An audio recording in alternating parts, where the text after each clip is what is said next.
Good morning, ladies and gentlemen. This is Talking Point on your content capital, WESN. My name is Sean Michael Small, and I am, of course, happy to be here to have those important conversations with you, the viewer. Of course, after 9 a.m., you will have the opportunity to participate, and that's what will make it a discussion. But until then, it will be up to me. Hopefully, I'll be joined by my co-host soon. But the show must go on. And there are important things to discuss. There are actually a couple of things that I would like to discuss that we didn't have a chance to speak about yesterday, with some more examples that has come to light with regards to public communication by our various leaders. It's something that I'm sorry if some people might not understand why it's a topic that I always turn to, but in any nation, leadership, one of the main functions is communication to the people so that the people could be guided, the people will understand what's going on, the people will know exactly who to hold accountable for what goes wrong and who to sing the praises when things go right. And of course in TNT, it seems as though things go wrong more often than they go right. Of course, yesterday there was the press conference by the Prime Minister, and we will get to that press conference in the next segment. Ironically, it also feeds into some of, again, my observations on communication by our political leadership. It's the obvious thing because from the very beginning, the government's messaging has been debated. I say that their messaging over COVID-19 has been debated. Usually what you hear, the talk in the rum shops and the water cooler talk would be, well, they lie, or they said things that are untrue, or they're covering things up. When I think maybe half to 90% of their error is really not so much any intentional misleading statement, but just poor communication strategy. That last 10%, I will leave that up to you to determine. I'm not necessarily going to say that it's all just, making a mistake. And in some cases, a pretty honest mistake. However, honest mistakes should not be a regular occurrence from our politicians, whether they be in government, opposition, or political aspirants looking to rise up and offer a third party, an alternative for those who are fed up with the status quo. Now, let me give you the examples of what I'm talking about this morning. And in this case, a lot of it comes down to the opposition, because all they have to do really is to analyze what the government is doing, analyze the direction of the country, and communicate those observations. Usually they'll be mainly communicating the criticisms. Obviously the opposition is not going to be in the business of singing the praises of the government. We get that. We don't expect that.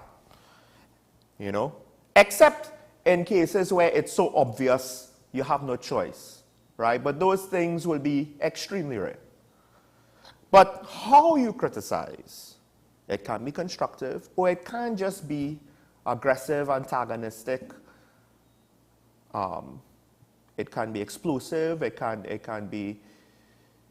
escalate the situation unnecessarily, because obviously there will be times when situations get extreme for escalation to be necessary. But even then, it has to be done with great care so that it does not go beyond what is warranted. And it's not as though the government is immune from this. It's just that this is all the opposition has to do, and it's what makes the opposition so disappointing at times. Because now we have here MP Rudal Munilal. His big contribution to the debate on the nomination of Christine Kangaloo as a candidate for the president is to say that Kangaloo is Rowley's recruit, because in 2007, Rowley said that he was proud to stand on a PNM platform in support of Christine Kangaloo because I recruited her to politics. That is Mr. Munilal's big smoking gun.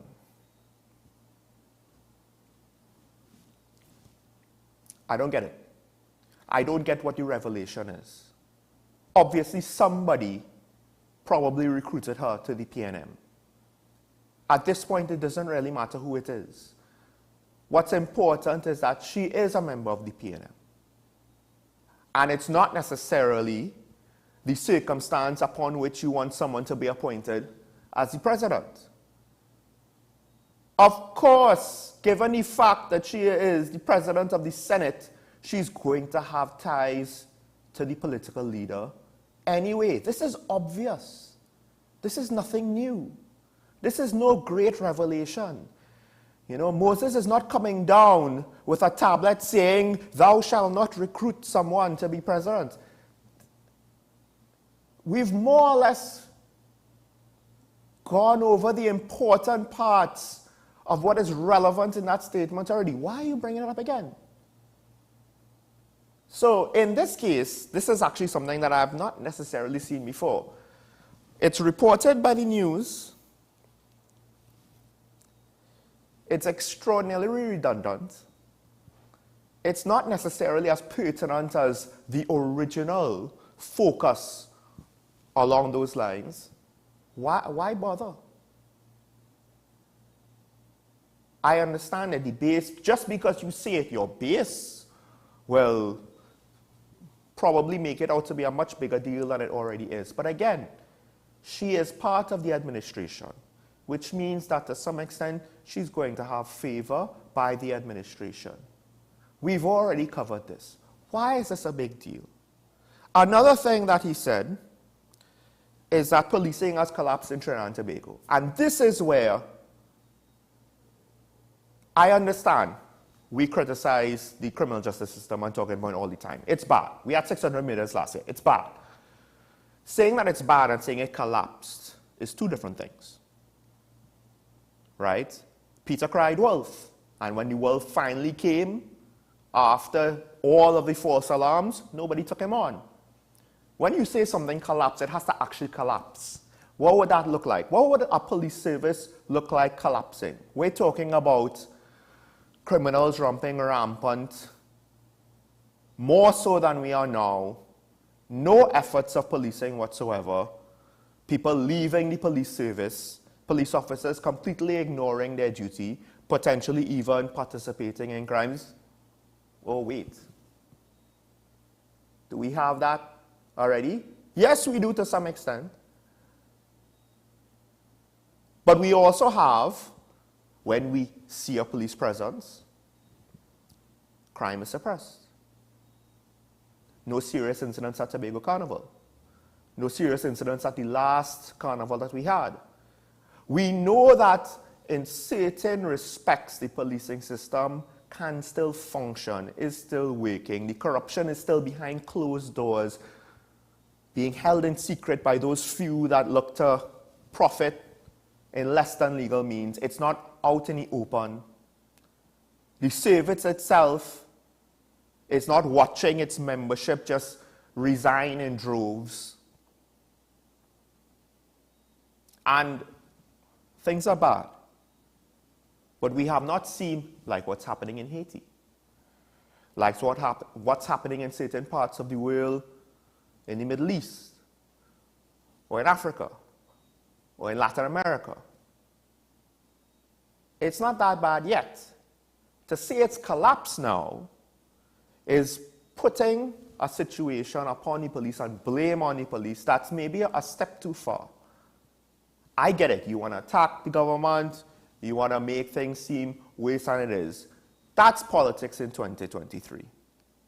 One of my co-hosts, Keaton, he always is bothered by this question: how is it that it's illegal to be in a gang and we have known gang members and they're still free? Because apparently the burden of proof is just too high for it to be as effective as we would like. That comes with its own ethical considerations. Has it collapsed? I'm not going to say it's collapsed. I'm going to say it's bad. I'm going to say that things are devolving. I'm going to say that criminals are getting more brazen. But we don't have criminals yet holding the country to ransom. It's not constructive to do this. Because then if you ring the alarm and everybody takes you seriously, what's probably going to happen is they're going to tear everything down and start from scratch again. That usually does not work. To some extent, we need stability within the TTPS.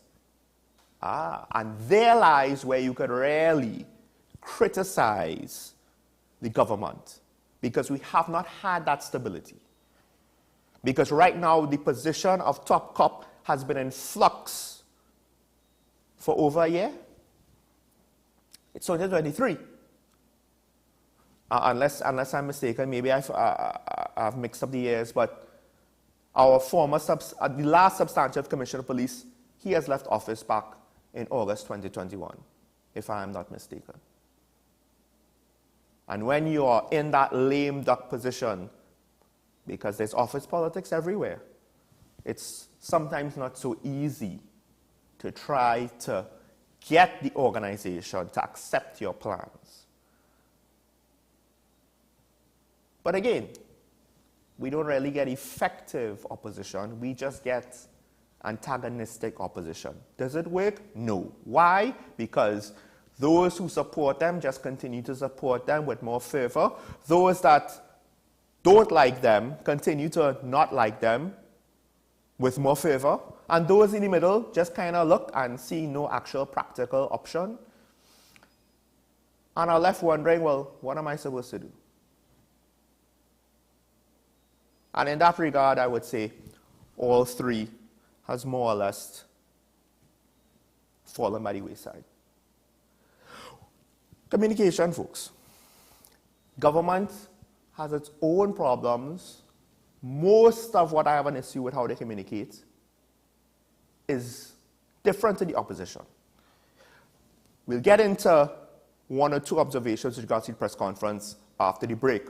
But, of course, there's also the fact that I don't find that the government communicates enough, communicates with the press enough, and allows the press enough freedom, latitude, to, if necessary, be aggressive with the government. You might say, well, obviously the government won't want that. Well, here's the thing. When you really dig down to it, an aggressive press will help communicate to the public better, because they will be looking for holes. But you just have to be good enough with your messaging to leave no holes, to leave no room for misinterpretation, because an aggressive press will seek the truth.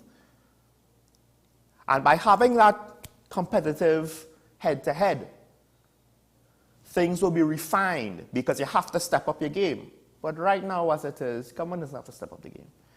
And dare I say, I will also put our friends, the little engine that could, the former members of the PDP, to some extent, for some important things, they seem to want to be tight-lipped as well. Maybe this is where, in their case, you could excuse it due to their political inexperience.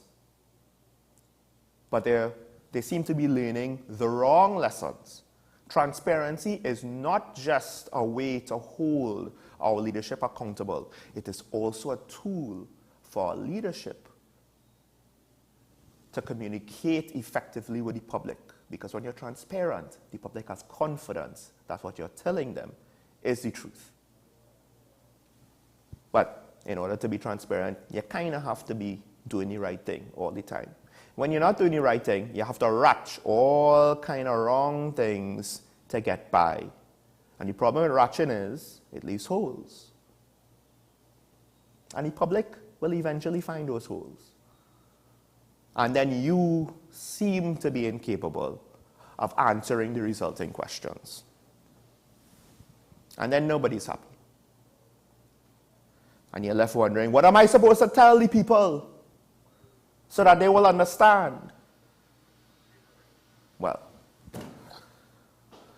it's not my fault that you can't bring your A game when you want to play in the little leagues. Folks, let's take a break. When we come back, we'll go into the press conference the Prime Minister had yesterday. A lot of it you probably have heard before from the very same people that had said the very same things. But at the end of the day, it did have some important information with regards to how we're dealing with COVID and the risk moving forward. So stay tuned. We'll be right back here on Talking Point on WESN, your content capital.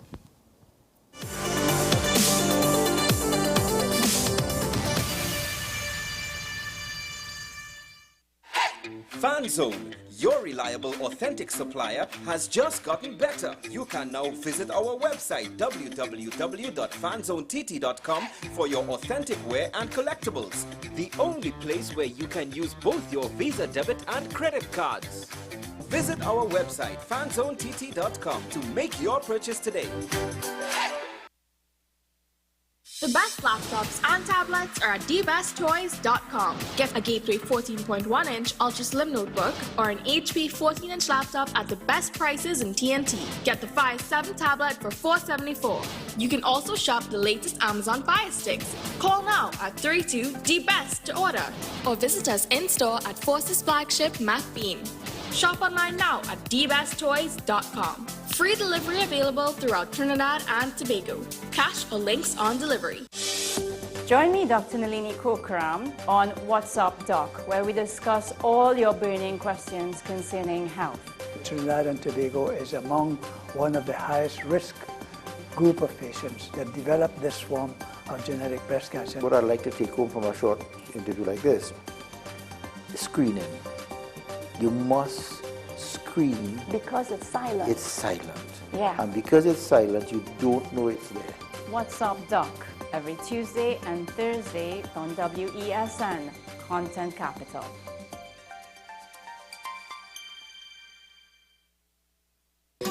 Take some time for yourself or spend some time with the family at Sandy Point Village Hotel. Enjoy our various studio and suite apartments, self-contained with their own kitchenettes and Wi-Fi. We also have our famous 100-foot swimming pool and our beachfront restaurant, the Steak and Lobster Grill. And our location in Crown Point puts us near the center of activity from the nylon pool to the local nightlife. Call us and make your reservations at 639-8533, 389-2378 or email us at sandypointvillagehotel@gmail.com. The issue, the continued rise in the price of flour and its impact on the cost of living in Trinidad and Tobago. How should we go about it? I want to ask you what has been revealed to you about the state of vulnerability in the country because of this exercise and because of what we're going through. Is the government losing the war on the vaccine front? The discussion should revolve around the common good for the greatest number of people in Trinidad and Tobago. How do we inculcate a sense of respect and regard for people who may not be of your own political ilk or persuasion? The communities are now being used by political opportunists. So when the tables are turned, it's the same way. Okay, this has been 10 Questions. I'm Andy Johnson, and we'll see you next time. Every word, every line, every paragraph depicts a real moment in someone's life. A father, a sister, a mother, a brother. We at Newsday are dedicated to you, the people, and through independent, unwavering journalism, strive to always bring your stories to life. Because your stories are more than just words. Newsday, independent and credible.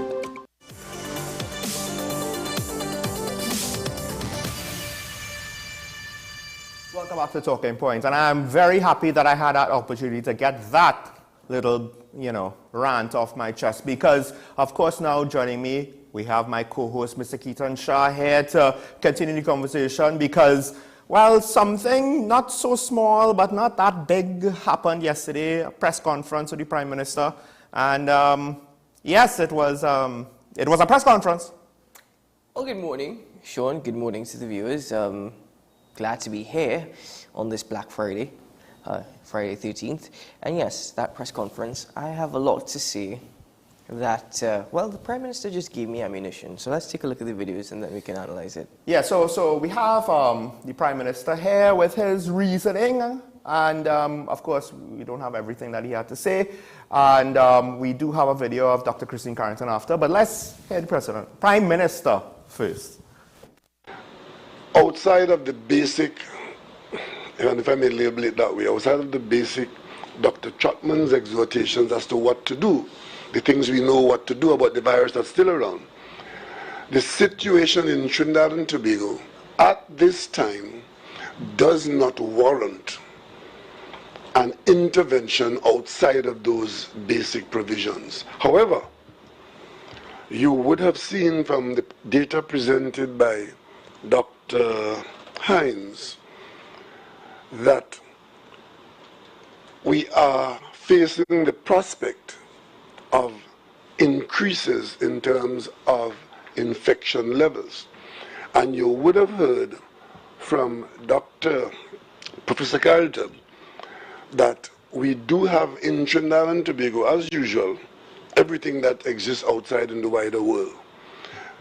We are therefore not approaching this phase of our existence in the pandemic by trying to shut out the virus, which is already with us.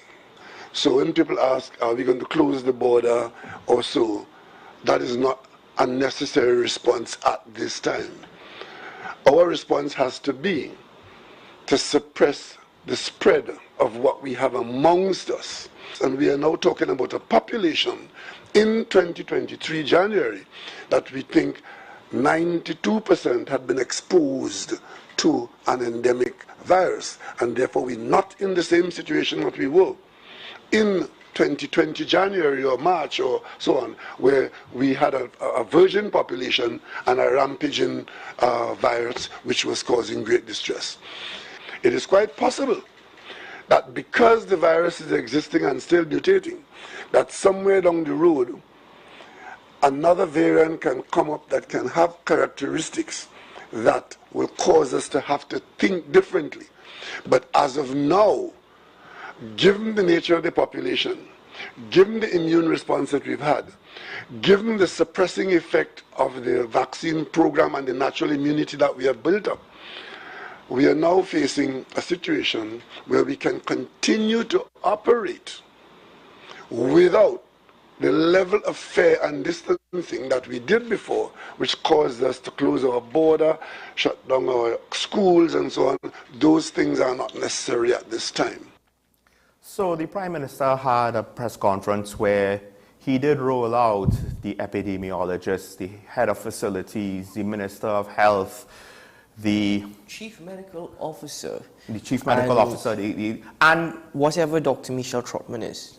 I'm not entirely sure. But right. And, you know, he gave his reasoning, which is no real surprise. I'm more or less said similar. They did offer up some information that, yes, cases for the last month are on the rise. When you look at the graph, the rise reminds me of the initial rise back in 2020. And when you compare that to 2021, it looks almost like like minuscule in comparison. But it's still cases on the rise. They're offering that up. They're taking it seriously. I get that. I understand the Prime Minister's reasoning. My issue in general is that they could have said the same thing a lot more effectively, because not only do they take a long time to get to the pertinent point. I get it. You want to give out all the data. Fine. But they take a long time to get there. But also, they are speaking to the lowest common denominator, or what they assume to be the lowest common denominator. And by that, I mean people who are still somehow unaware of how these things work, of the details of what's going on, who might still not understand fully or even understand slightly. And I understand that. But it seems as though at times they're just assuming, hey, we're talking to people that don't know nothing, and they might even be making the error of talking down to some extent. The population, talking down to the population. From my view, first of all, I disagree that no one in TNT is unaware. It's just that there are people who are out there who are ignorant. Ignorant to the extent that this virus cannot affect me. And we've seen it. I mean, we went out on the streets and we spoke to some people. They said, I have my bear, I'm fine. You know, and that's the attitude of some people. So it's not people don't know, they just don't care and they're ignorant. Secondly, with respect to the press conference overall, I didn't see the point of it because I'm very much appreciative of the Prime Minister and the entire medical team coming out and speaking to the nation. Oftentimes we say government doesn't communicate with the public enough. And they took the chance and they communicated. Yes. But then again, I wasted 2 hours. I think the only relevant information I got is when Professor Carrington spoke. But apart from that, I'm thinking, hold up, this entire press conference, we're hearing that the situation currently, they're monitoring it, and even though they haven't spoken to us for months, they have been monitoring it. But Carnival is still going to go ahead, because currently it doesn't warrant any further restrictions. So the Prime Minister coming out and speaking to us now and telling us what he did yesterday was simply insurance for him. Why? Because following Carnival, he can come out and say, we told you so. Yeah. That's insurance for him and for the medical team. I don't mind that. I honestly don't, because at the end of the day, he has to say it. He has to say it publicly and officially. My issue is, it's not necessarily effectively. It didn't have to be 2 hours. Not at all. What their presentation could have been half an hour. If I'm not mistaken, I think... Or less. I think even when he called back Dr. Roshan Parasram, the CMO, Dr. Parasram, he made a comment, he says, we said all this already, but he repeated himself. No. What Parasram was saying was that, well, essentially, yes. It was talking about NCDs. The Prime Minister more or less said all of it already. There's much left to say. But I do think even that part was not necessarily pertinent to the discussion. What was pertinent was, okay, you want to tell us how the deaths have been going, how the infections has been going, and what's going on with the hospitals? Fine. That's all relevant, right? But it doesn't have to be that you're going to roll out the full presentation like back in 2021. We don't need all the lead up and all the build up. Just give us the pertinent information. Again, let me make the decision absolutely clear. I'm grateful that the Prime Minister is willing and wanting to communicate with the population, again, at a convenient level. Because according to Dr. Carrington, I think we'll get into that clip shortly, the XBB.1.5 variant has been in Trinidad since last year. They've had cases. They're now informing us of that. And the attitude seems to be, well, the cases are here already, the variant is here already, so there's not much we can do about it. Right? So the thing is, if I sat down and analyzed this entire press conference and listened to it, I will agree with you. It was a complete waste of time. Somehow or the other, we still should be grateful that they're communicating with us. But it was their insurance policy. This was an insurance policy. And there were snippets that you realize, hold up a moment, we're being fooled a little bit. Why are we now being informed that this variant was here since last year? In fact, I'm curious to know now if the Prime Minister, who was infected with COVID-19 4 times, actually, the last time he was infected, whether or not it was the XBB.1.5 variant. Now, I admit, they should have officially informed us, right? But to some extent, one, I don't think people would have taken a ministry press release about it all that seriously. It wouldn't have necessarily changed anybody's behavior, or very few people would have changed their behavior because of it. And two... And you're referring to the LCD there, lowest common denominator. Right, but two, there's also the fact that, look, I kind of thought it was a given. Since we had international travel, and it's in America, and the vast... No, they still should have mentioned it. They still should have mentioned it. I'm just saying that on a practical level, it's not as devastating as regardless as of it could have been. It's not as devastating. No, but you're right. They still should have. We have criticized the government for their lack of communication. Even when they hold a press conference, it doesn't make sense, as I'm suggesting with yesterday. Again, insurance. But they have a duty, they have a responsibility, as they have lectured us over the last 2 years, 3 years, and at times it is warranted and has been warranted, and I was grateful for that. But they have a duty and responsibility to inform the nation. But seeing that Christmas period was coming and seeing that Carnival is coming, and this is really a time for economic activity, It seems as and though, travel. again, the government was being rather convenient. I cannot say that it's a given. I want the government to communicate, but I agree with you in the sense that there needs to be more effective ways of communicating. Because if you hold a 2-hour press conference, but not just that, you're going to lose, especially with the Prime Minister's introduction, and you know, you're going to lose actually the essence of what you want to say. Yes, and you're going to lose the audience, your grasp on the audience, the viewing public. One example, because that's the thing. The problem is the ineffectiveness then leads to the fact that, yeah, the message is not really getting out there as you would like it to. The president used the phrase, suppress the spread. I believe, at least he used the word suppress twice. I'm not sure if he said the same phrase twice, but he used the word suppress twice, at least, in when he was talking about the decision not to institute any new measures. And my issue with that is when you say things like suppress the spread means transmission. Suppress the spread heavily implies that we need to do things to stop the virus from being transmitted between people. But given the context, and we'll get into that when we show Professor Carrington's contribution, given the context of the press conference, that's not really, I don't think, his intention. But if you can't necessarily sift through that, you're going to think, well, what nonsense is he talking about? Because they're saying that the vaccine doesn't really stop the transmission and reinfection can happen, but you're saying we have to suppress the spread? What I think he meant was, well, yes, the immunity that we have from vaccines and from natural immunity due to exposure has allowed us to suppress deadly outcomes, and that is very useful. But the choice of phrase makes the messaging unclear. And this is where I think the government at times gets into a lot of problems, because you're leaving it up to people to interpret it, and you can't blame them for not interpreting it the way you want them to. Furthermore, because we have to go to break, and then we'll speak about Professor Carrington's, her contribution yesterday. And I don't mean to be disrespectful. Sometimes I wonder what are the points of individuals in certain positions. For example, Minister of National Security, my friend, my good friend, Fitzgerald Hines. But again, with absolute respect, what is the point of Dr. Michelle Trotman being a part of this medical team, and what is her contribution? Because again, Dr. Trotman more or less came and repeated everything that was said before her, and it's something that she said before. And this no. I'm talking about during that press, yes, everything that she said before. And again, I suppose, as you said, you have to speak to the LCD.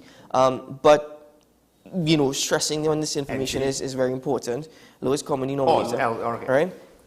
But at the end of it all, what was the point? Because Dr. Roshan Parasram, Dr. gosh, I'm forgetting the name. Dr. Richards.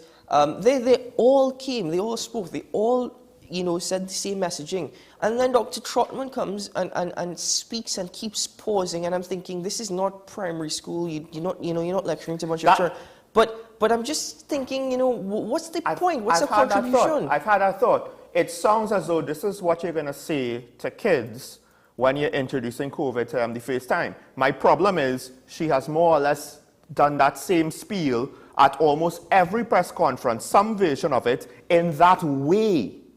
At almost every press conference she's been a part of, and she's been a part of all the major press conferences, her job is to basically talk about, okay, all of the things that the individuals are supposed to do. I understand that, and I don't have a problem with the public being constantly reminded, hammer it home. However, do it in the context that you've said it before. And this is especially this part, I think, it seems as though like you're talking down to kids. And I don't necessarily think it's intentional, but nobody thought, hey, how effective is this? Like, Dr. Trotman, yourself, haven't you thought I have more or less sounded very redundant over the last 2 years? Maybe I could acknowledge the fact that, yes, most of you at home know this. We've said this before, but we still have to reiterate it so that you remember, so that you will try to take all necessary precautions. And You know what? I understand why it's being done, but it could be done more effectively. It doesn't have to be as long and drawn out. But then again... No. Again, yeah, this is the point. This is exactly the point. And to be fair to you, Keaton, the Prime Minister or the Minister of Health could more or less say those things in a quick 2 minutes, 5 minutes. It doesn't need a whole speaker to come out to just say these basic things. Again, ladies and gentlemen, please do not misunderstand my position and perhaps the position of Sean's, and that is, we're grateful at the fact that you know, they want to communicate, but it's absolutely convenient. It's very, very much convenient to what the Prime Minister or what the intentions of the government are, what their aims are, what their goals and objectives are. In this instance, it's to ensure that Carnival happens because we are investing money and we simply cannot afford for it to not happen. But overall, again, Professor Christine Carrington was the best contribution, and we'll get into that right after this break. Dr. Michelle Trotman, I'm not entirely sure what your point is on the medical team. I don't know why you're there or how you're contributing. But nevertheless, I still have respect for you as a thoracic specialist, and she's the director at Cora Hospital as well, which was the first hospital that was initiated for quarantine patients. So, you know, overall, just this entire thing, this could be done better. The role that they have in, it makes no sense for someone with her qualifications. After 10, 15 minutes, you really lost the attention, or the grasp of the attention that you had with respect to the viewing public. You know, effective communication is the only way people will probably, at least we can hope, listen. We'll be right back after this, ladies and gentlemen.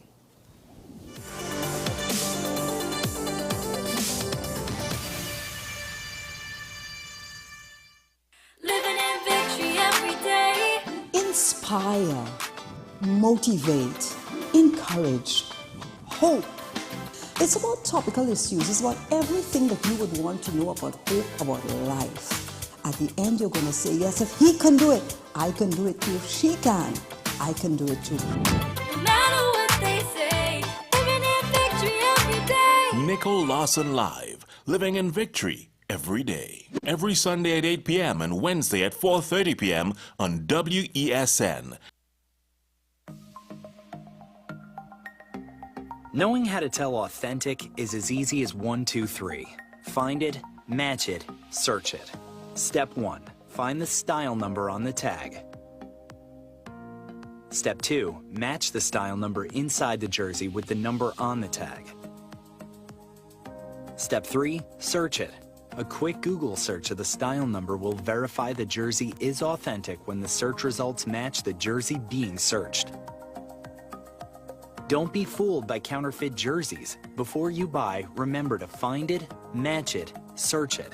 Fan Zone, 2 locations nationwide. Center City Mall, Chaguanas and Movie Town, Port of Spain. Nationwide delivery available. Is it politics? What is it? Is it that nobody cares about sports? The kind of support that sport used to get in the past is no longer here. The thing is, taking a knee doesn't mean that that's the only thing you're doing on it. Right. Taking a knee along with other stuff. Samantha, what are you looking forward to when you return home to Trinidad and Tobago after winning the title? Thank you very much for speaking it into existence. Is there no pressure on Nicholas Paul? It makes me more motivated to work hard and to go out there and rep the red, white and black. Why are we sending a team to the Winter Olympics? There are a number of Trinbagonians who are in the diaspora and have grown up in winter sport. It's an opportunity that the Trinidad and Tobago Olympic Committee will not close the door. I also believe in the players that we have. Once you can motivate the players, you can get the best out of them.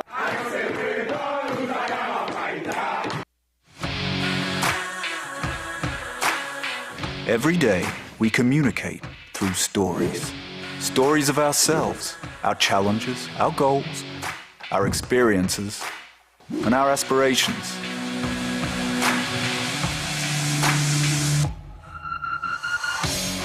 Storytelling is an art that we have mastered.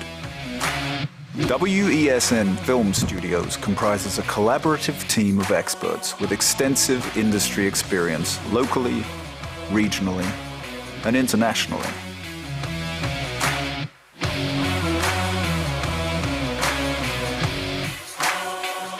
The ability of your business to successfully communicate with your preferred audience depends on the strength of the stories you tell.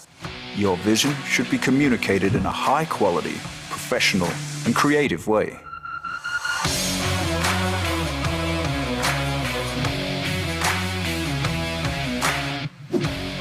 concept to post-production, advertising to film, multi-camera productions, live events, streaming, and virtual conferencing. We are WESN Film Studio. Let your own unique voice be heard and your vision realized. Call us today at 628-5835 for your next production.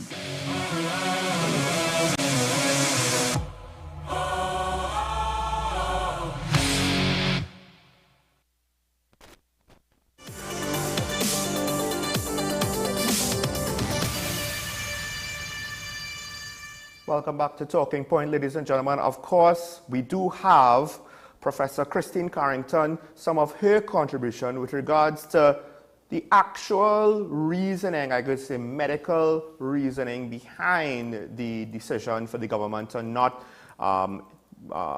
put on any more measures with regards to the COVID-19 pandemic. So let's hear what Professor Carrington had to say yesterday. Now, the WHO has analyzed all the data to date, and their most recent risk assessment was published today. And basically, based on the genetic characteristics and the early data, early growth rate estimates, they have concluded that XBB 1.5 may contribute to increases in case incidence globally. Now, the available data indicate also that XBB variants are the most antibody-resistant variants to date. What that means is that they are less sensitive in laboratory tests.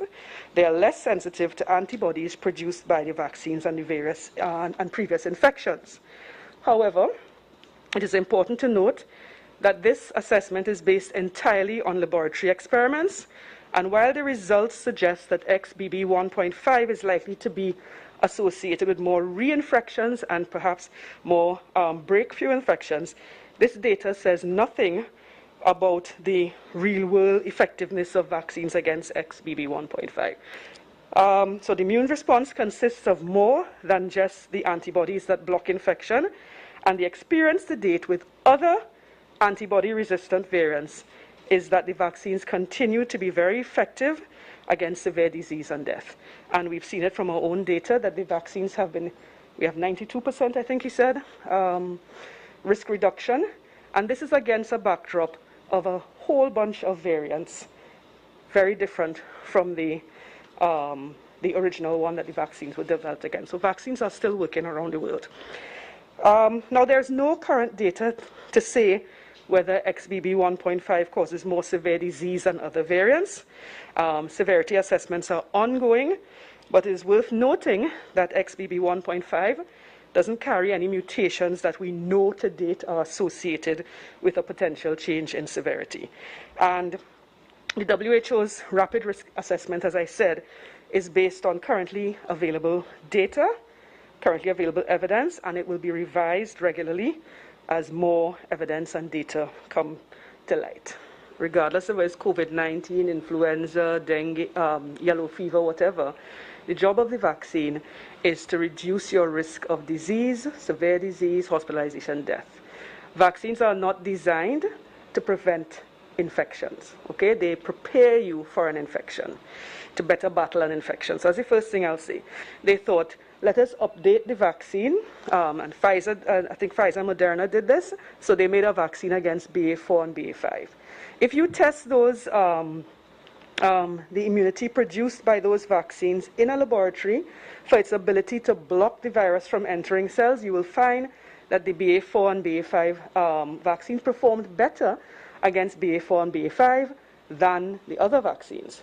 However, when they looked at its ability to prevent severe disease, keep people out of hospital, there's really not much difference between them. So this is real-world data, not laboratory data. And that vaccine against a previous variant is still performing very well. So I don't think it is, there are people who argue that, and I am of that view, that we don't need to be chasing these variants with a vaccine every time. It would be lovely if we could develop what we call vaccines that give cross protection, even against reinfection. And people are working on that. But chasing these the variants it's difficult, and I think that the evidence suggests, and even our data from Trinidad, we've had lots of variants circulating, and the vaccines are still performing well. So actually, I believe with either Dr. Parasram or Dr. Hines' contribution, they did have a graph that more or less showed a whole host of variants that was infecting Trinidad at various points throughout the months of last year. So we've had a full range of variants that affected TNT, and we've more or less weathered that storm pretty well. I think now that we have some experience, because again, COVID isn't like other viruses. The vaccine effectively for polio effectively put an end to polio. The flu vaccine has not been able to put an end to influenza, right? But one of the things is, now with the experience of knowing how the specific challenges of this virus, there will probably still be those, even with full vaccination and relatively full exposure, who will still be at some degree of risk. We're talking about those with the greatest amount of risk factors and at the higher end of the age bracket. But you could argue, elderly are also at risk of influenza as well. So it's just one of those things, we have to live with it, and some people might still end up dying to COVID, even if we do everything right. People still end up dying to influenza, even with, and we influenza claims how many millions of lives every year around the world, and that's what we refer to as the common virus, the common flu. But overall, again, I said it prior to this particular segment in this contribution. We've just heard that Professor Christine Carrington's contribution is by far the most important. Yes, because it explains. Yes, exactly. And she was to the point. Mm-hmm. She was absolutely to the point, and there was no ifs or buts about it. We didn't get lectured, we didn't get treated as though we were children. And this is what I'm saying, very fluent communication is absolutely on point, and this is what I'm saying. In that clip that you just shared, I got more information on the information that I needed as compared to the rest of the entire press conference. And so I suppose that if we are to hold a Minister of Health press conference again, I would expect the Minister of Health to be there, and the CMO, and perhaps Professor Christine Carrington. Dr. Avery Hines holds importance as well, because he gives you the epidemiological report. But overall, we didn't really. But some of the things, like, I understand he wants to give us all the information he has, but some of the things he had to say, okay, the demographics of death, now I think there's a slight majority, there's more men dying than women. Like, I get it, that's not necessary to this press conference, is it really? No, but also, apart from that, do people understand some of the graphs that he, and details that he actually displays? Do people understand that? And this is the thing. You have to ask yourself whether or not Trinidad and Tobago is actually receptive. As I said, you have ignorant individuals out there who will not listen, or some will listen and just don't care, right? But to the sitting, viewing, listening population, do they understand? Are they receptive? What is being said out there? And these are the important things, and that is very crucial to any fight against any disease, any illness, any virus. Now, also, I'd like to just quickly touch on this. It's relevant, but not necessarily entirely about the press conference. When they mentioned that, we have to try and control NCDs, I mentioned this, I think it was on Monday or Tuesday. It's ridiculously difficult now to eat healthy foods, simply because the purchasing of foods, fresh vegetables and fruits, and healthy meals are rather expensive. Cheaper, less healthy alternatives are what people are running for, because people simply cannot afford it. There will always be a strain on the public healthcare system simply because of the difficulties that people are facing. And you might think otherwise. If I could find a way, anybody could find a way. If I can do it, anybody could do it. And that's not particularly the case. In some instances, you have single mothers working on one salary with children in the house. You have to pay bills. You're probably not getting support.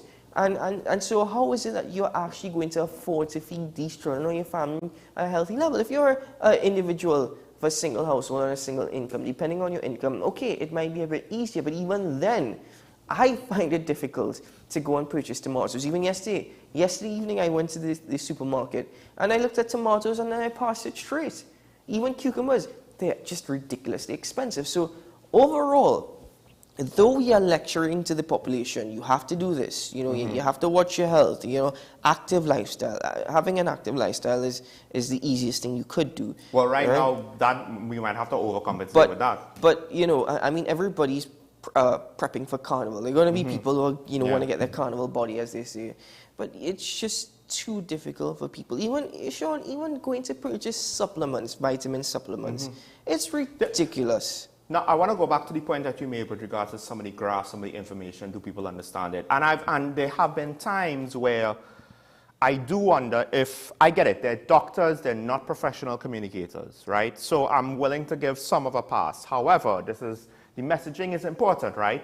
Yes, you want the experts to present the information so that it seems authentic, but the information has to have the context of, well, context to better understand, okay, I get it, this is information, but what is it like for a layman? But also context as to why it is relevant to the message that they want to give so that we understand what you're saying, why you're saying it, how it interconnects. See that point you just raised about demographics? Sure, that's a good point in the sense that how is that relevant? Why do I need to know this information? Right. Why is this important? And sometimes I feel as though in the presentations, they themselves don't know to ask, okay, but is this information relevant now? And if it's not relevant, I could still include it, but I package it in a way so people will understand, well, this is extra information just so you have more details.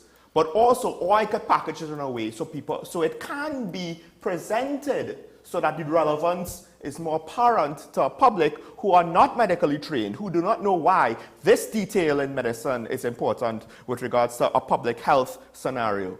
Because this is one of the areas where and I understand, and I don't necessarily think that it's always this way, but I understand why people say this way. Oh, they're lying, oh, they're not telling us the truth, oh, they're covering things up. I believe a lot of it is just ineffective communication. Part of it is, Sean, it's not timely sometimes. Sean, you can't help that situation if the XBB.1.5 variant was here since last year. We've had cases. Right. And you're only No, that's different. No, it's not different in the sense that people will go back and say, you see how they're covering it up? Right. That's the other thing. I know that's not when what you mean. When you have mean, legitimate failures, right, where it's not a failure, where it's just like a breakdown in communication, people are going to assume it's another failure. And you can't fault them for that. And I think it comes down to this. They needed a better... I understand why they communicated their strategy was how they was bring out the experts, and the experts bring the details. But sometimes it's all redundant, and there was no context of what they were saying. They should have had a better communication strategy, a more refined communication strategy. The Minister of Health is just saying to talk about the vaccination drive. That's a waste of time. He's the Minister of Health. In the press conference yesterday, my suggestion would have been have the Minister of Health be the one to present all the relevant technocrat data, because the people who work under him would brief him. And a communication expert would compile the information and he will present it in about 5 to 10 minutes tops. And now we present so and so, and they walk to the podium, and and we have about 4 or 5 different people. Well, we could have just had one. Well, one first. We could have just had one. Just before we break for news on the hour, perhaps we're starting to sound redundant. Perhaps we're just repeating ourselves now. I know we have to emphasize the point. No, but I wanted to say that because that's a practical suggestion, how to do it differently. I will not make any excuse. You know, if you're in the position, such as the Chief Medical Officer, again, you know, Head of Thoracics at Cora Hospital, or Dr. Mariam Abdur-Richards, or Chief Minister, whatever it may be, you must understand and know how to communicate. That should be you know, when you go to apply for a job, they give you key objectives and responsibilities. One of that should be the ability to communicate effectively. So that should be a given. Unfortunately, that's not, because anybody in TNT, regardless, could be a minister. Okay, but Keaton, here's a question. Do you want the chief epidemiologist to be the best epidemiologist or the best communicator of epidemiology? Furthermore, you have to try and find the right balance. You have to try and find the individual who's best suited for the position. And in this particular instance, you have to find an individual who's balanced in that. And finally, I will disagree with you. I think the minister coming to speak about the vaccination drive is very important. I think it is still crucial and critical. We ourselves have advocated for the vaccine. We ourselves have given information. No, hold up. And his contribution with respect to the vaccine drive was necessary.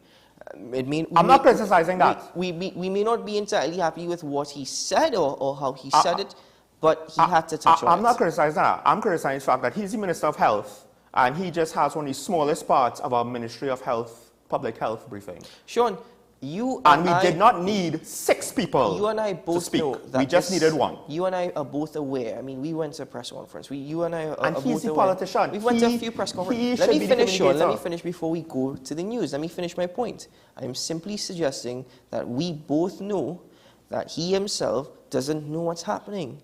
Because many a times, when a question is posed to him, I always say, you know how he does this to the CMO? Yes, he does that. He himself, many a times, does not know what's going on. So as a Minister of Health, well, he should speak more about CDAP, because that's his specialty. We should be right back after this, ladies and gentlemen.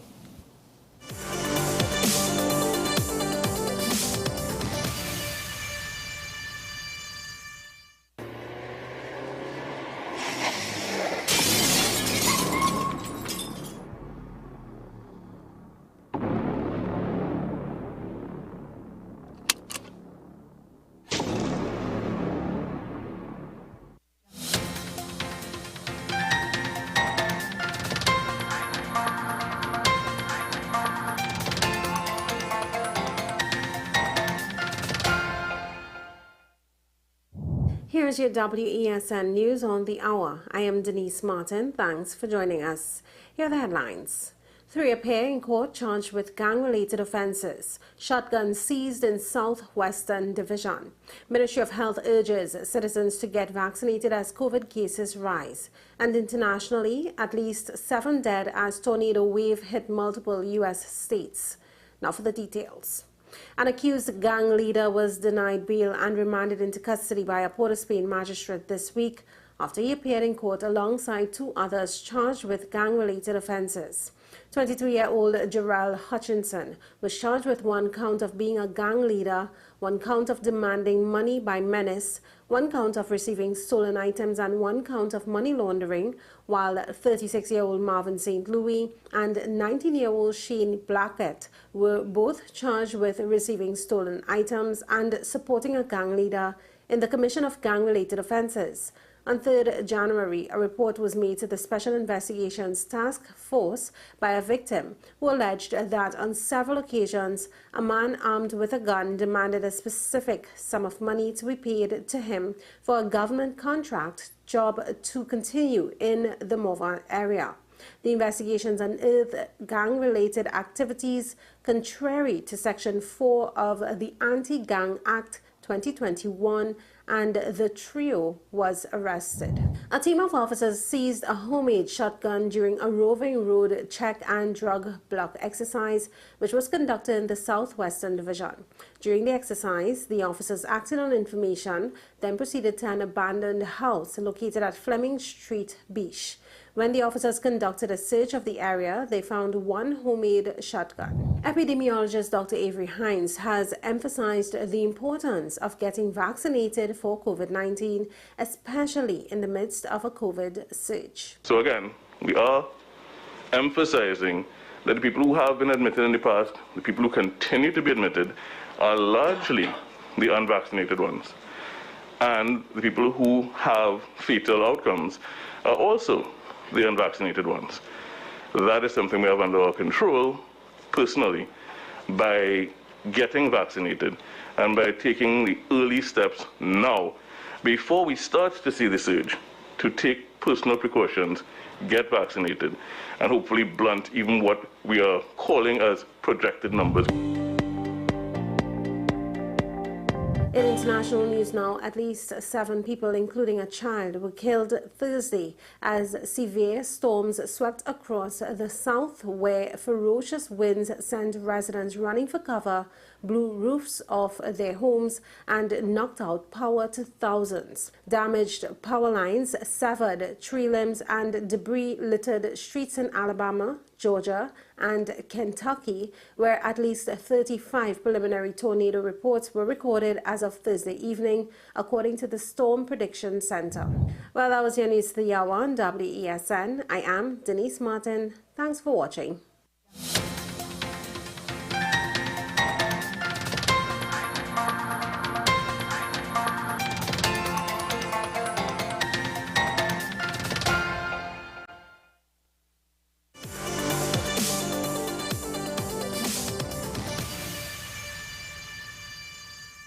Thank you very much to Denise Martin for news on the hour. And as we continue this morning, just before we open up the phone lines, there's one more thing that we'd like to quickly give our opinions on.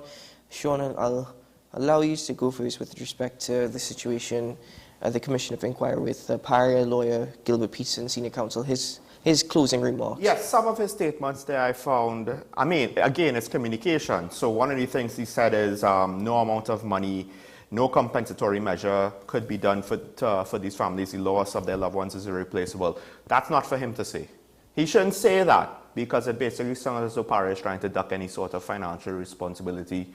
You do realize that he is a lawyer on behalf of Paria. I know, but again, he should not. It's one of those things where any man who has to say he is the king is no king. You should not say things like that because it basically says we don't want to pay anything. And now he's also saying we're not legally responsible for the rescue efforts, despite the fact that, yes, LMCS, it is said that they should not remove the plug, but it was on the work order form, of which that cannot be disputed. And also the fact that, and I'm not sure, one of the daily newspapers, their headline is, "Company had no legal responsibility to rescue LMCS divers." Now, I don't know if that headline is based on an actual quote.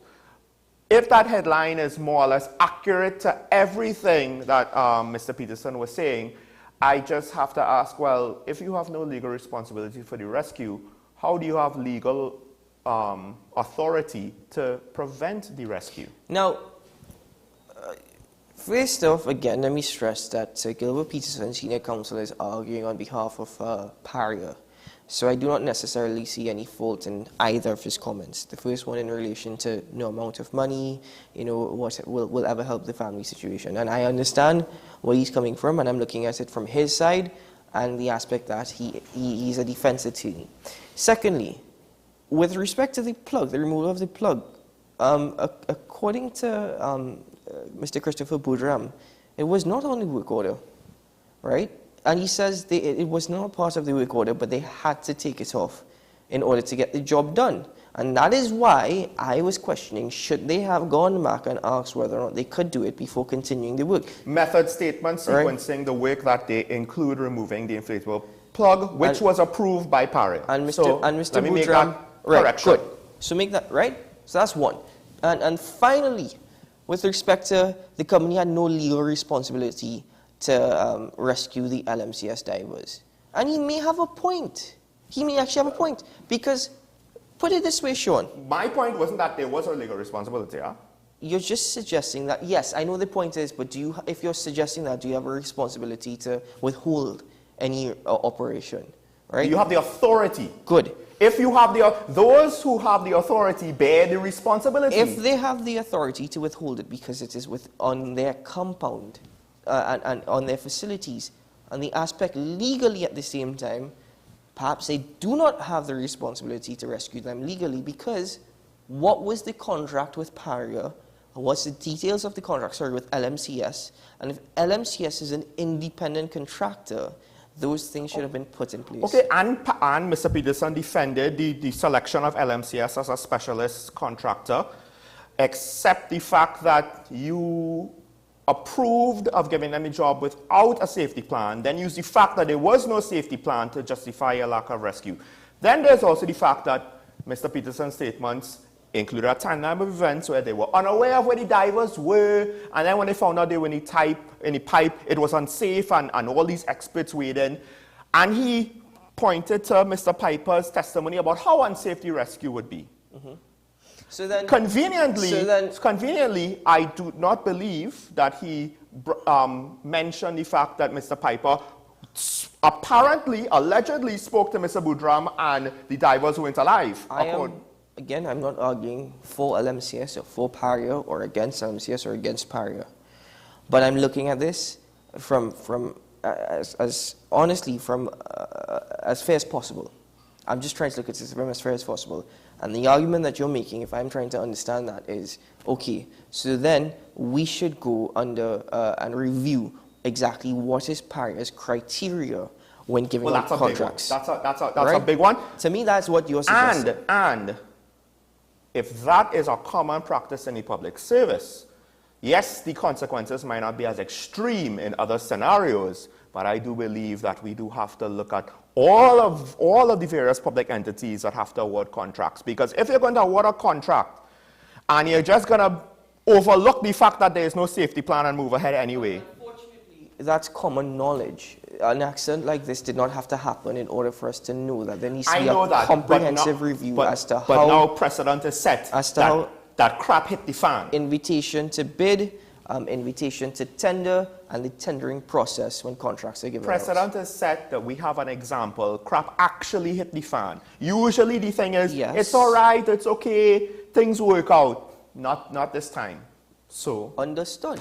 But as I said, it is unfortunate that an accident has happened for that to be realized, because even prior to this, it was common knowledge in TNT that there needs to be a comprehensive review of how all these things actually happen. I just find, if he is so confident in his argument that PARIA does not have responsibility, why do you have to make the argument that no compensation would be able to make up for the loss? Are you concerned that your client will have to pay financial compensation? It could also be the fact that he's saying, listen, PARIA... As a defense lawyer, I don't think you muddy the waters trying to hedge your bets. Or Sean, maybe you're thinking about it too deeply and analyzing it too deeply. It can be to the extent that he's simply stating that, yes, PARIA actually sympathizes with the families and their lost. And for any individual to go through this, to lose a loved one or a family member, nothing will ever make it feel right. You will never go back to feeling okay. You could say what you just said without saying it this way. This way? Yes, this way is Sean, not the way. Sean. It's not the way. Sean, you're analyzing it too emotionally. No. Sean, let me finish and you can respond. I'm suggesting that because understand once more, this is what you have to try and understand. Gilbert Peterson is the defense attorney on behalf of PARIA, right? So whilst you're saying that, Keaton, that could be said just as how you said and whatnot, no. There's certain ways and certain angles that defense attorneys and lawyers will say it, and he knows what he is doing. Gilbert Peterson, senior counsel, is a respected attorney in Trinidad and Tobago, and he's very much well known, he's prominent. Hey. So, again, Keaton, I'm not arguing for, I'm not arguing on behalf of any of the parties involved. I'm looking at it from a fair angle. Keaton, you know who was a respected senior counsel in the TNT legal fraternity? Reginald Armour. Sure. I'm pretty sure he should have known what he was doing when he potentially perjured himself in a Miami court. Well, he did know what he was doing. If he didn't know there, perhaps Mr. Peterson does not know here. I'm of the opinion that he did know there. But then again, when it comes to the legal fraternity and politics, very difficult. As far as I'm a layman, so maybe I'm wrong, but when you're trying to present a defense, you don't muddy your own waters by then trying to hedge your bets and head off a different aspect. I'll tell you what, if you don't have responsibility, then you don't need to worry about compensation because there's no compensation to pay. I'll tell you what, my friend, maybe sometime somebody might take your legal advice and want you to defend them. We'll see. I'm not a lawyer. Let's see how I'm not making the mistake of that gentleman in the commission crying. I am not a lawyer. Ladies and gentlemen, let's open up the phone lines now and let's give you the opportunity to contribute to the program. We do apologize that it actually went on far greater than we expected it to, but all these things come up sometimes. So we just have about 15 minutes for phone calls this morning.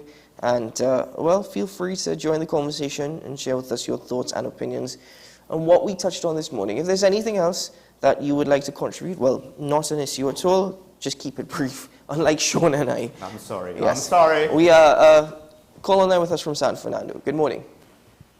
Good morning, gentlemen. Good morning. You know, in that press conference yesterday,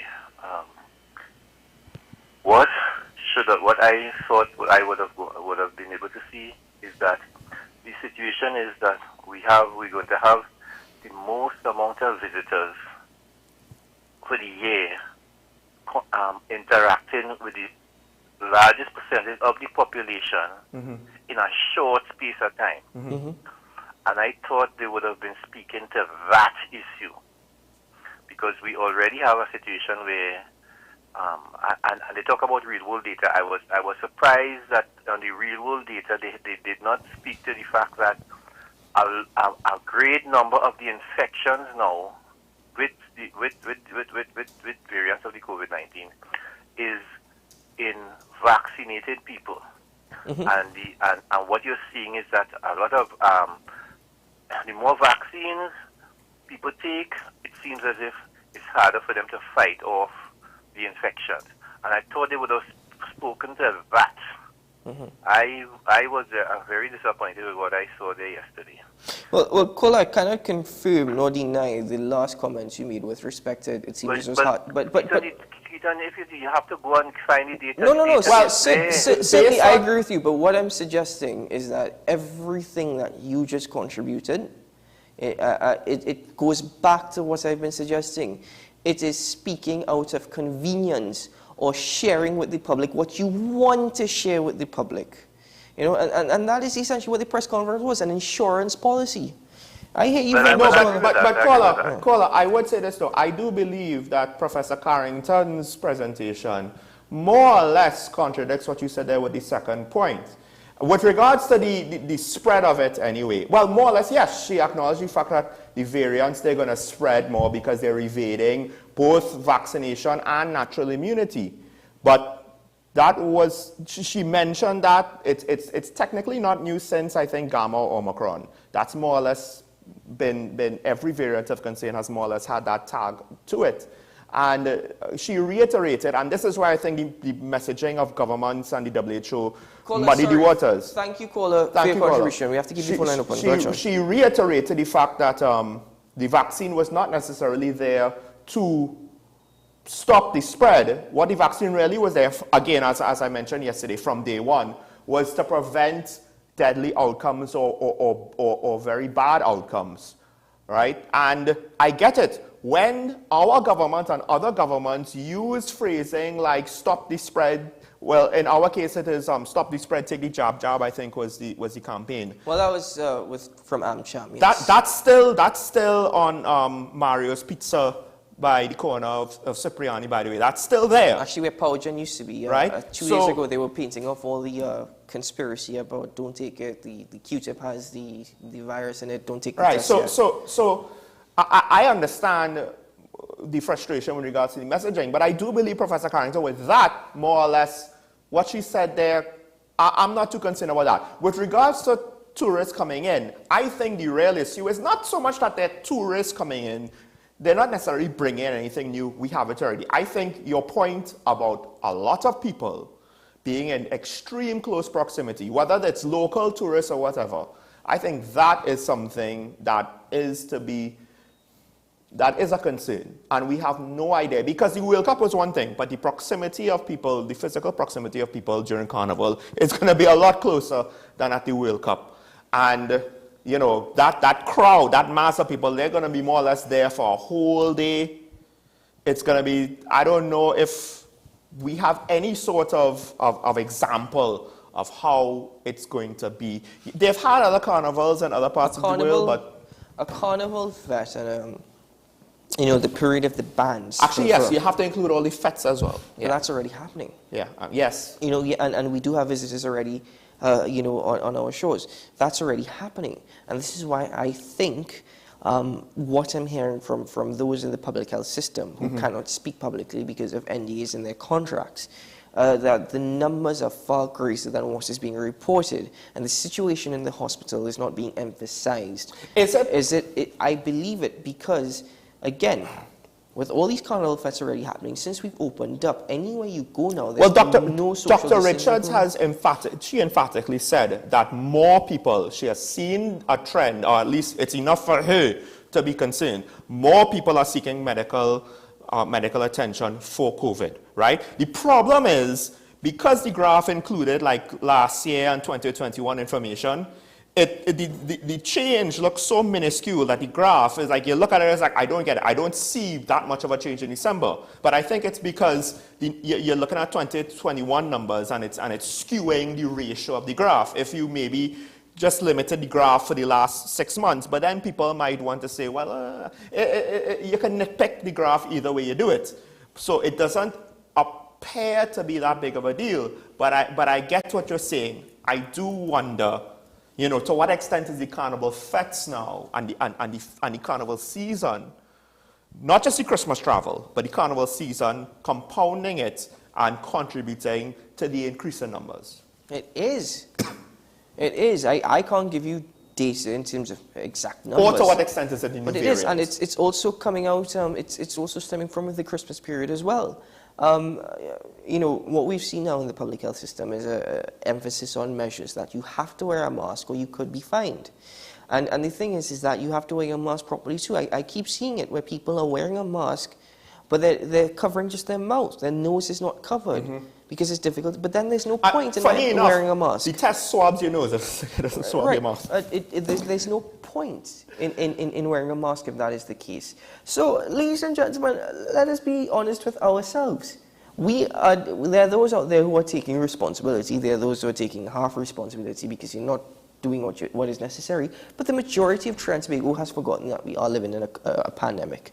And now that carnival is coming, so many things are going to happen that it's not necessary. That is, you know, that should not be in the case. That shouldn't be in place.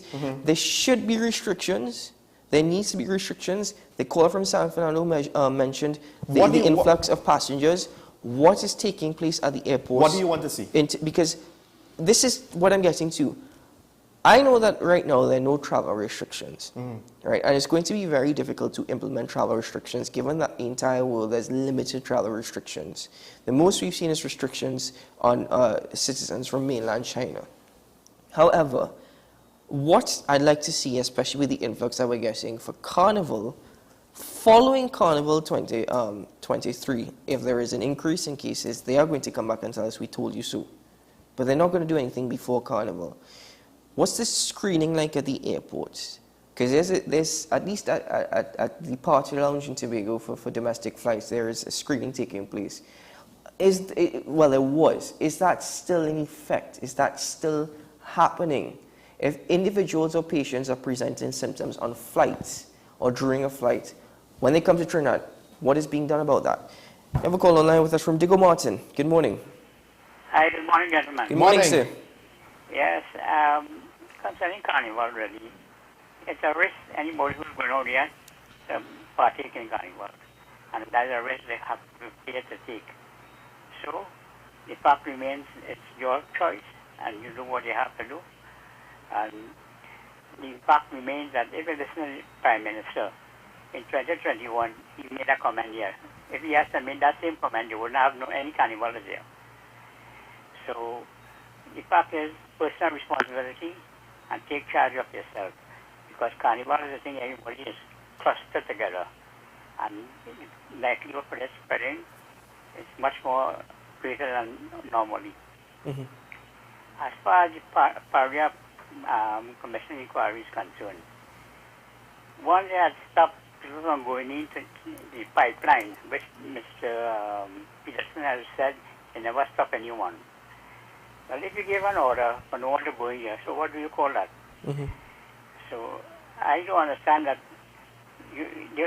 Something happened, I think 2001 in the World Trade Center, when they had this bombing and planes going to the towers. When the first tower came down, the expectancy the second one will come down as well. But firefighters still went in to try and save lives.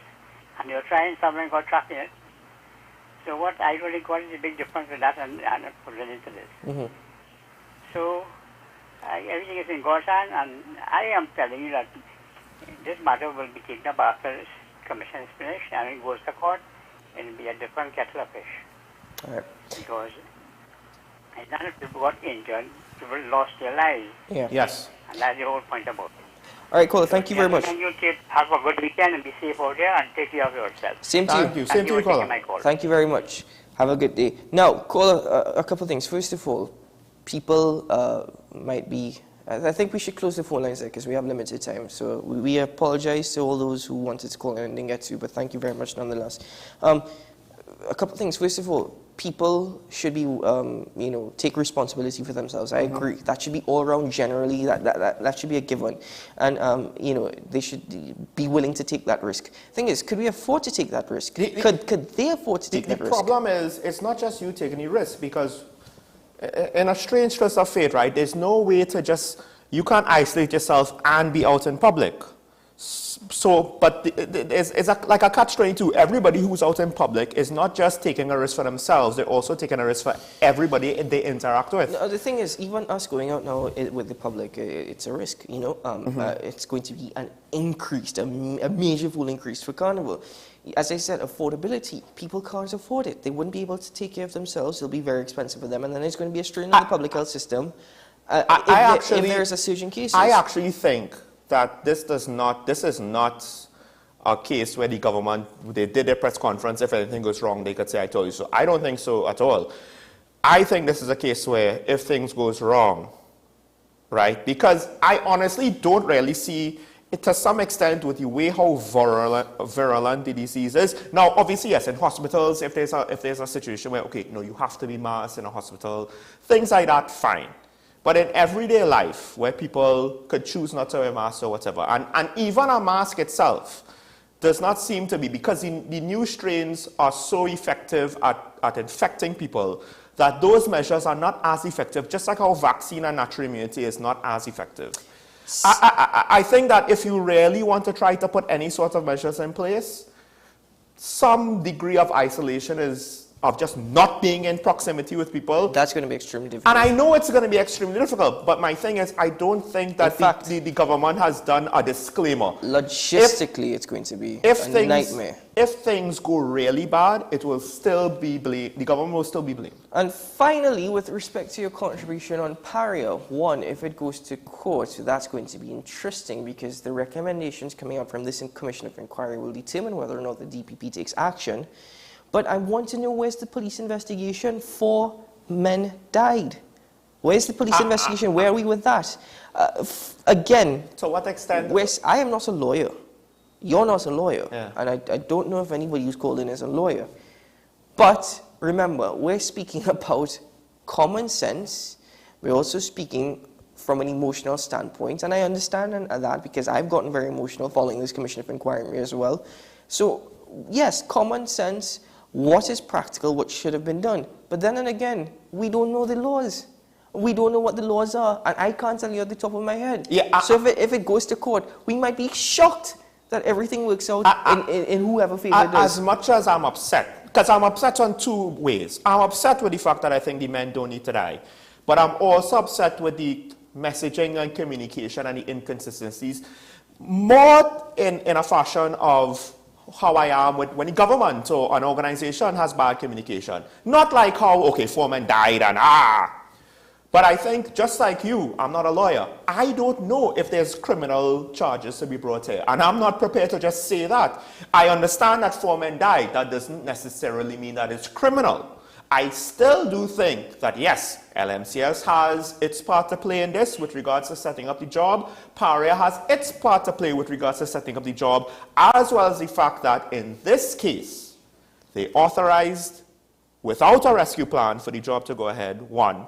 And 2, they made the decision that mattered, the ultimate decision that mattered. So, listen, just because you bear responsibility does not mean that there will automatically be a consequence.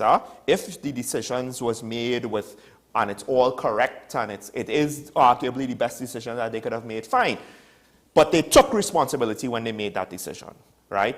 And given what... Again, we're speaking from common knowledge. Liability in the law is a completely different thing. But I'm pretty sure in the law, if you have the authority and you make the decision, you're responsible for the decision. The law might what I said is, ultimately speaking, that doesn't necessarily mean that there should be consequence. It's then based on the Digicel decision. But given what Paria has communicated and the inconsistencies with it, I have a hard time to believe that there should be no consequence for Paria. Anyway, fortunately, we just have to end it there. Our directors are telling us to wrap up. So thank you very much to our callers. Thank you very much to our directors and for everybody making this show possible. The first week of January is over. So on behalf of Sean, Michael Small, and myself, thank you very much. Remember, today is a good day to have a good day. And remember, have a great weekend. Keep well, keep safe, personal responsibility. We can make it if we try, just a bit harder. Bye-bye.